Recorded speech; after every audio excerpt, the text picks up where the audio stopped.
Hey class, Peter Parcelletti here. Apologize. I'm getting to this a little bit late, and I just left our college campus for the semester, so I don't have access to a full weight room right now.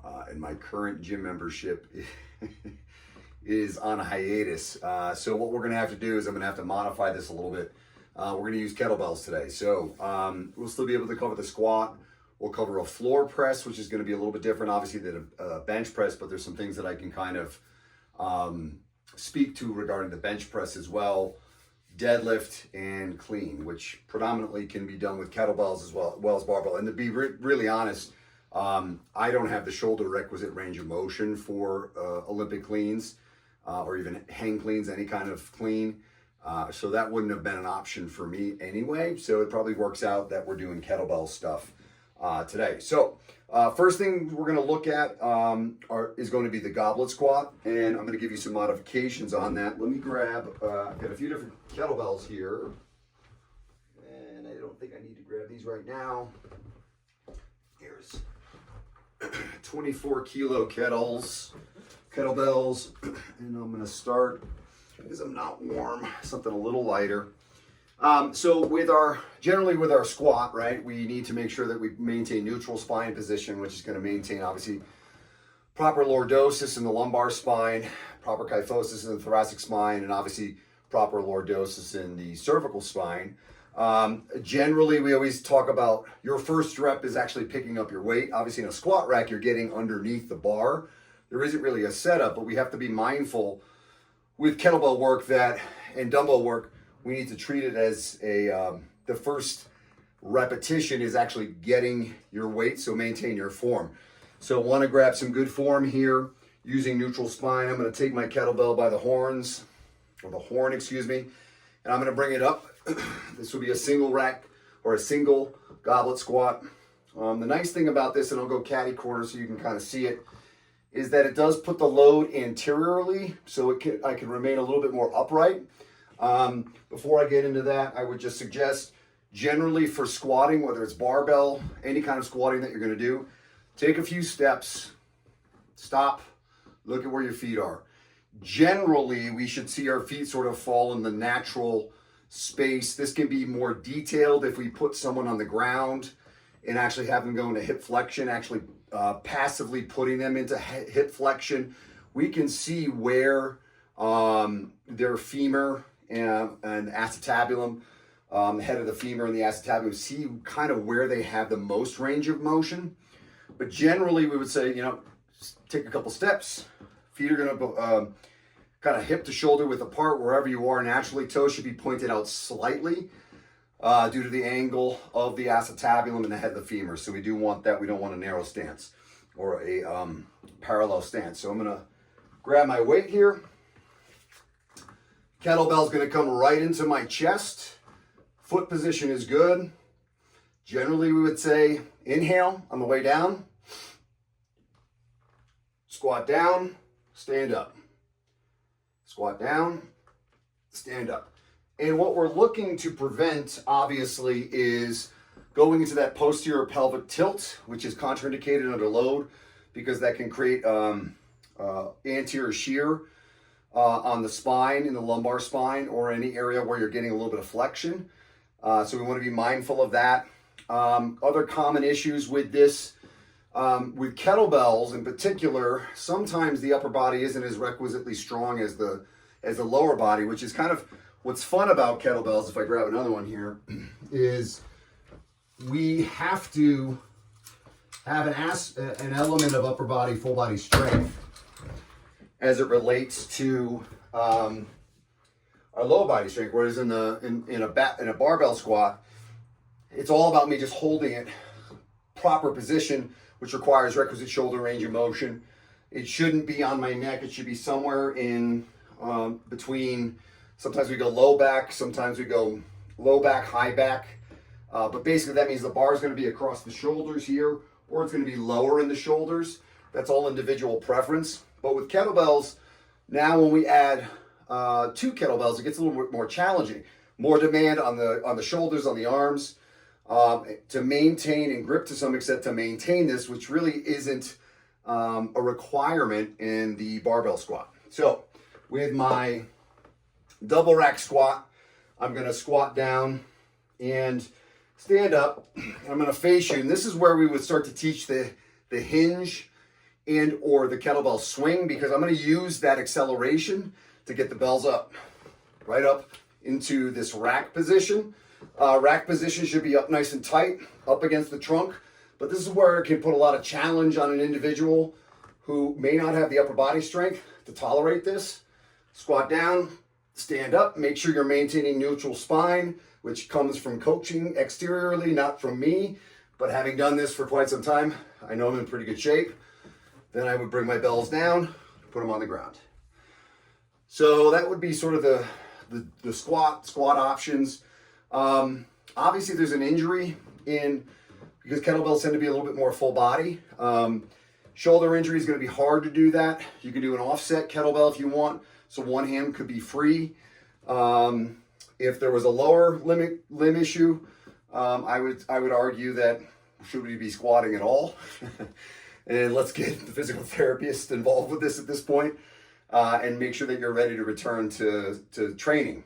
All right, so the next one will be floor pressing or bench pressing. But in kettlebell land, we don't have a bench. And so what I need to do is set my bells up in a way, and it's a little tricky here because I have to actually come down on the ground, and hopefully my camera's still working here. And I'm gonna go into basically a hip bridge, and then I'm gonna press my bells over my chest. So generally when we do a single arm kettlebell, like a Turkish get-up, I would roll into my bell this way. I can't quite do that with the second bell, so I have to kind of sneak under it. I'm going to bridge up, and kettlebell position in the hand matters, so I'll kind of articulate this in a second. But now I'm pressing straight up, coming right down to a basic floor press, right back up and down, and let the floor grab these when I'm done. The critical thing with any kettlebell work is going to be hand position. So even when I was doing the goblet squats, the single rack, or the double rack, excuse me, we want the bell, the horn of the bell to kind of be angled, so that when I grab it, I can maintain neutral wrist position versus this extended wrist position, which can put a little bit more pressure here.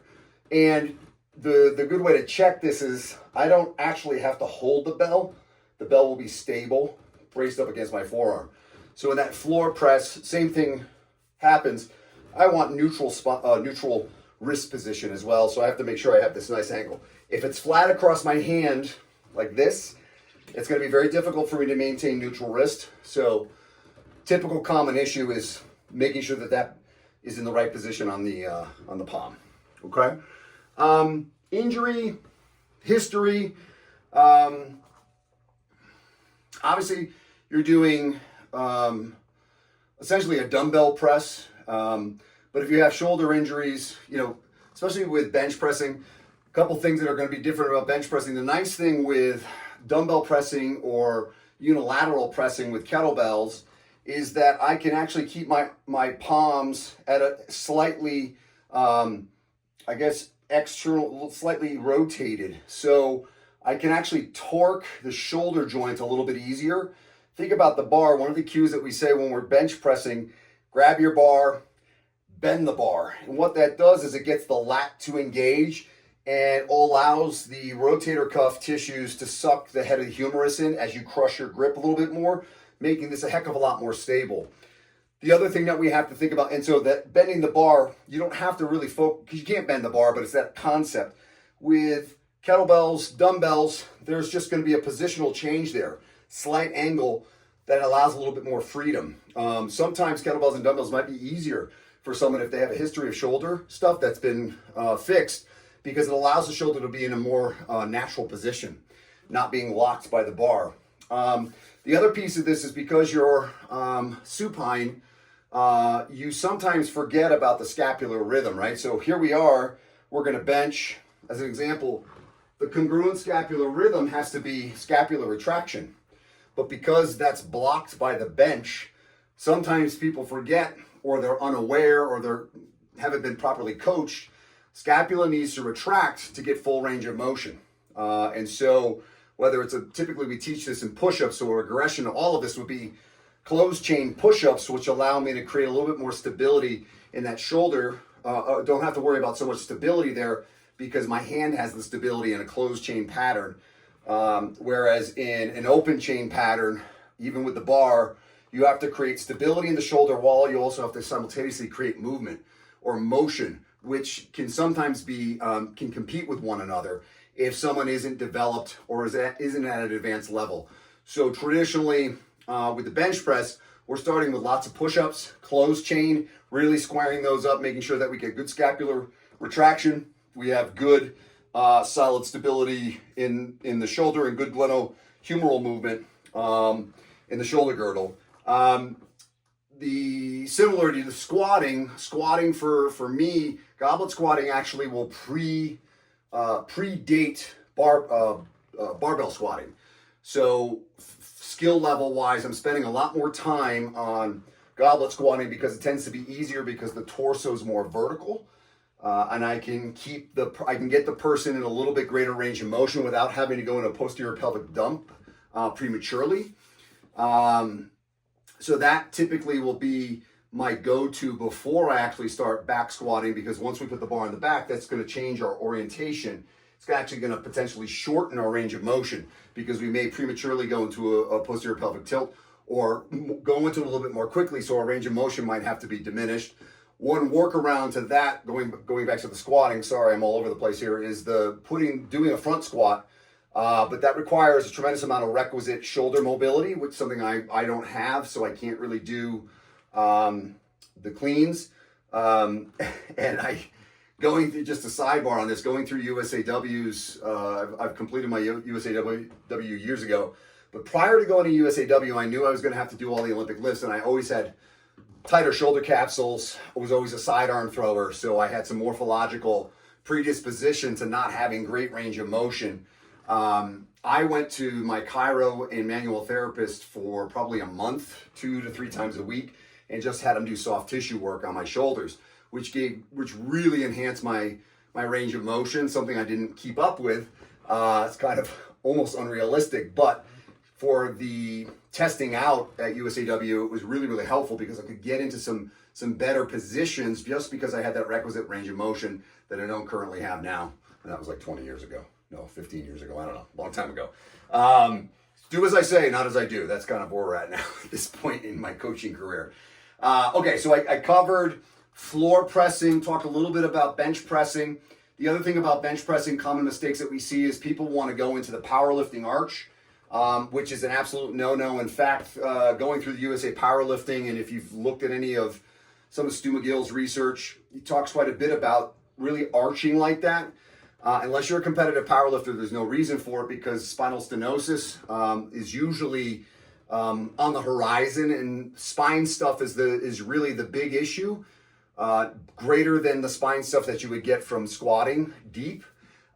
In bench pressing, that's usually what's going to call people out. So if people aren't going to actually competitively powerlift, the reason why they're doing that arch is to decrease the range of motion, right? Because all you have to do is touch the bar to your chest. One count, they call you, you press it out. So if I can decrease my range of motion and then come right out of it, it's a little easier. I can do more load and then hopefully win my competition. But that's not an option for regular folks. That's not an option for athletes. It's not necessary to do that. In fact, from an athletic perspective, I would argue, why are we even bench pressing at all? Because you're standing, right? How much force production do you have standing? It's going to be like half your body weight at least, because otherwise you're going to be pushed over. So maybe we should consider doing cable pressing, things that keep us in a more of a vertical position, strengthening integrating our core into our shoulder and our chest pressing. And I wouldn't say that's the only thing you should do. I definitely still would encourage supine pressing, but we need to kind of think about the sport and the requirements of the sport. Is it optimal to really have a big, massive bench press? For most sports, I would argue it's not. Now, a couple other things here. Oh, deadlift. So moving on to deadlift. Okay, so traditional, same stuff applies, whether it's kettlebell or barbell, the advantage of kettlebells is I can put them inside of my legs here. So doing 2 or 1 is irrelevant, but generally we're in that hip hinge position. So we've got to have good spine management tools, including spinal awareness, core strength, hip range of motion, because it is a tradition, it's going to be that hip hinge pattern. Neck should be neutral. I don't want to see you cranked up like this. We want neutral spine all the way from skull all the way down to sacrum. So we're going to grab our kettlebells. In this case, they're inside my feet. My feet are pointed out slightly. 2 caveats. We have traditional, which would be a more of a natural stance this way. We also have the sumo option. And depending on your client, depending on your athlete, sumo might be a better option because, again, much like the bench press, the wide, deep, the arching bench press, it doesn't require me to get as deep to get it to maintain and be able to maintain proper neutral spine. And maybe that's a caveat that the person needs to do a little bit more sumo work. I've historically moved from traditional bench deadlifting. Once I started to get a little bit of back stuff showing up, I'm 51 at this point, so it's inevitable. And I moved more to sumo because it's just a little easier for me to get into that position and still maintain that neutral spine. It's just safer. I don't have to worry about getting into potentially flex spine position as much. The other option that you could do for range of motion deficit, and that's going to be your most critical issue for deadlifting, will be range of motion. Can you maintain neutral spine in that deep position, right? Pulling out of that hole. And sometimes it might just simply be, let's bring the bar up. So we'll use some jerk boxes, a power rack, something just get a little more height. So maybe the client or athlete doesn't have to get down there, especially if they're a little bit tight in the posterior chain. That might be something that you can modify and do. We could also argue, why are they that tight? Now, if it's a running back, if it's someone who's explosive, they just might be naturally tight. If it's someone, and we don't necessarily always want to tinker with some of the advantages that some of our athletes have, unless it's really, really suspect. We do want to obviously have a minimum range of motion for most of our lifts. And, getting to about 85 degrees here, hamstring active straight leg raise should be normal. All right, so here we go. We're going to pick up. I'm going to be a little bit more sumo because I've got 2 kettlebells, and these are competition bells, so they're bigger versus the Russian bells, depending on the weight, can be smaller, but these are all generally the same size. I'm going to squat down. My head and neck are maintaining neutral position. I'm going to stand up. I'm going to breathe in through my nose, fill up my diaphragm, push down with my diaphragm on my air to fill up all the space here with bracing and oxygen, or air, excuse me. So I breathe in, press down into my pelvic floor, stand up, head and neck stay neutral, right back down. Now, if I was doing more narrow grip, I could argue, put them on the outside or more of a narrow stance. But generally with the bar, and whether you're using wraps or not, will determine your hand position. As the bar gets heavier, you're going to have an alternating grip. And I would, same thing, neutral spine, grab my handles or my bar in the case of a barbell, breathing in, create bracing in my lumbar spine, and right back down and up. So that'll look like a little bit more like a traditional deadlift. I tend to go sumo because I prefer it. So I think I've covered that stuff. The last one would be clean, kettlebell cleans. So we don't typically teach kettlebell cleans and early, right out of the way. We teach them a little bit later because you have to coordinate hinging, sort of this ballistic or dynamic movement, right? Hinging. So the first thing I would teach is going to be the two-handed swing. And depends on what school you come from. If you're an RKC person, you're going to hike the football back behind you. If you're an IKKF,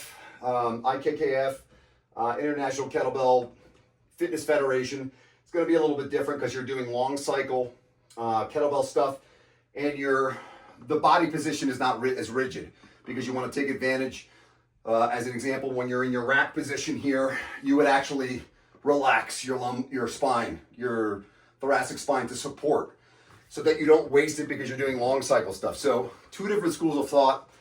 Somewhere in the middle is kind of where I live. And we want to teach that hinge first, that dynamic hinge. So before we begin cleaning, we will do our swing. And teaching the arms to stay, we always say legs drive, arms guide. Your arms aren't doing any work. And the breathing should essentially be inhale, exhale at the bottom. Okay, so once we feel comfortable with that, we can move into a single arm swing, which now is going to look very similar, just one arm.